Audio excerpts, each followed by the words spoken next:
Hello, everybody. My name is Bruce Jump.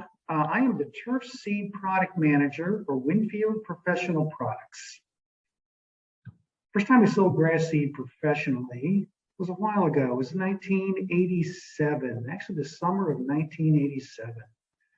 And I wanted to sell high quality grass seed to my customers, which are mainly up in Northeast Indiana, mainly lawn care, landscape contractors, high-end homeowners. I wanted to get them the best possible seed I could get them. Well, what would I do? I would go to my seed companies, my seed vendors, ask them what the best seed was: bluegrass, ryegrass, fine fescue, tall fescues.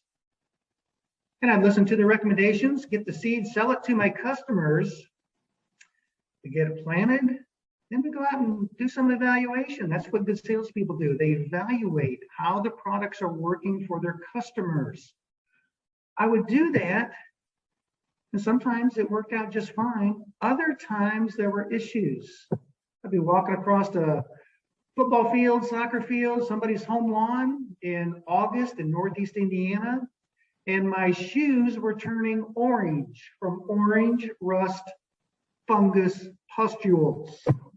Then I noticed some of the bluegrass I was buying had little they call them hourglass lesions. It looks like an hourglass where it gets like a sunken little dead area on the bluegrass stem with some reddish borders around them.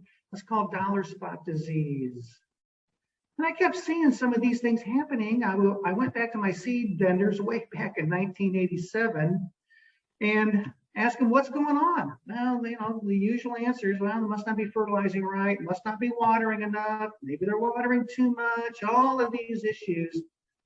I got a little suspicious, thinking, you know what, there's got to be a better way to do this. So I began thinking about the National Turfgrass Evaluation Program. And let me get to my slide here so it's not hidden. There we go. There we go. Thank you. So I would go to the National Turfgrass Evaluation Program right here. And it's the largest turfgrass database in the entire world. Maybe some of you have used this. It's ntep.org is what it is. Sponsored by all the land-grant universities that are into turfgrass breeding. They got an office out in Beltsville, Maryland, and they got data, scientific performance data for almost every species that is grown for turfgrass around the world. So I began using this database. When you use the database, you can take a look at data like this. This is just an example. This is tall fescue ratings for genetic color. There's actually thousands of these attributes on the website. This one happens to be for color. High scores are good, low scores are bad. You can go through all the different states, find out where you're located, find which varieties have the highest color scores, and lo and behold, you can actually find which tall fescue is going to give you the darkest green color. You can do the same thing for any disease. You can do the same thing for drought tolerance, traffic tolerance. You can do it for which varieties green up quickest in the springtime.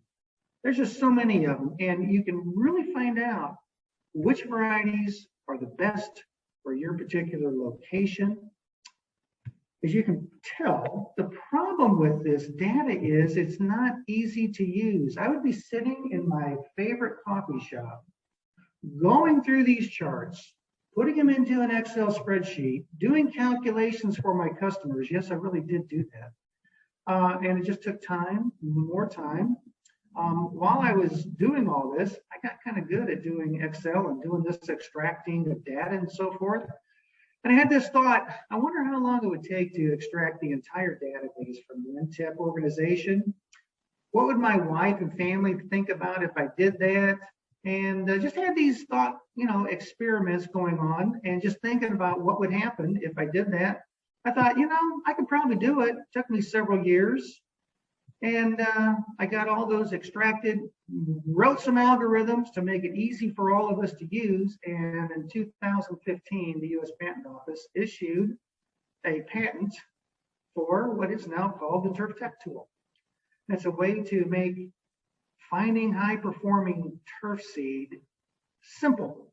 So you can find the ones that give you the lowest inputs. And in 2021, that is a big deal. Water issues, chemical issues, fertilizer, nutrient issues. We don't want to be putting more on. We want to be putting less on, but we want to maintain a high quality turf grass. That's what people want. There's a lot of reasons why we want that, and not the least of which, high quality, dense, thick turf has an enormous amount of environmental benefits, especially in urban settings where we're living against asphalt, concrete, and steel. So that's a good thing. That's a good thing. So that's what I did in this illustration, which I spent a little time on. Trying to find data on turfgrass varieties can be like finding M&Ms and trying to pick out the ones you want. It's not that easy. And the TurfTechTool takes your M&Ms and filters and sorts and counts and ranks and evaluates and calculates. So you can get the right species, the right variety with the right characteristics and attributes for your lawn, whether you're in North Carolina, Indiana, or Texas. And that's what it does. There's just a simple illustration. Why does all of this matter? These are turfgrass plots of tall fescue. And if you're ever thinking about, let me go back to this one seed tag. If you ever think, this is a seed tag. By law, every bag of seed that's sold in the US has to have a legal tag on it. Talks about the purity, which variety, the lot number, this place of origin, if there's weed seeds and all of that type of thing. Going through a seed tag is just a wonderful thing to do. I've done it many times. It's something that we would save for our next YouTube video. But it's hard. You can get some really good information from a seed tag, except one thing. And what is that? How seeds perform. That's the challenge. It says nothing about the performance of these seeds, which one has the least amount of disease, which one has the highest drought tolerance. So that's why this data is important. Here's an example of tall fescues. If you think all of these are the same, that one seed is just as good as another, I would recommend you think again, and we all think again. You can see from this plot, some are darker, some are lighter, some are thinner, some are denser.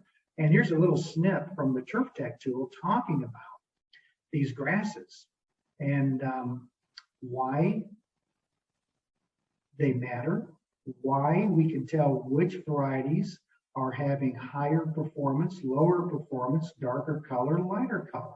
That's what the TurfTechTool does, and we can zero in on any type of data you would like to look at. Here's another one. This is one on perennial ryegrass. These are plots grown out at a seed vendor that we deal with in Salem, Oregon. It's a plot of, they're all perennial ryegrasses, but look at the one on the left. That's one called Lynn. Very open, coarse textured, not very dense. And you have a new improved one on the right. The TurfTechTool spots these things for us. So look at the score on Lynn. When it comes to overall performance, has a very low score, and there's a lot of other ones that have higher scores. So you can use the TurfTechTool to really zero in on which grasses are going to perform the best. Because if you don't get high performing turf grasses, it's kind of like building a house without a good foundation. You know, it's just, you know, can you add a little more fertilizer? Can you add some of our wetting agents? Can you get with some of our winfield specialists and you know, work kind of around that? Yeah, but let's get the good foundation first. Let's get some high quality turf seed down there first, right?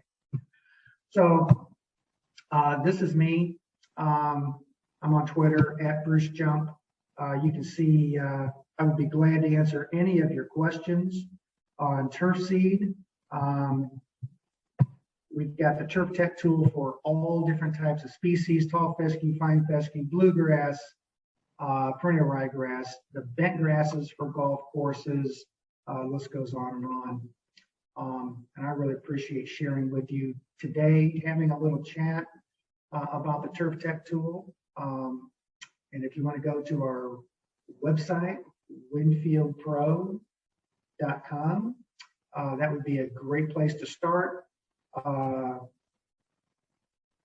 Talk to me on Twitter. And with that, I wish you all well.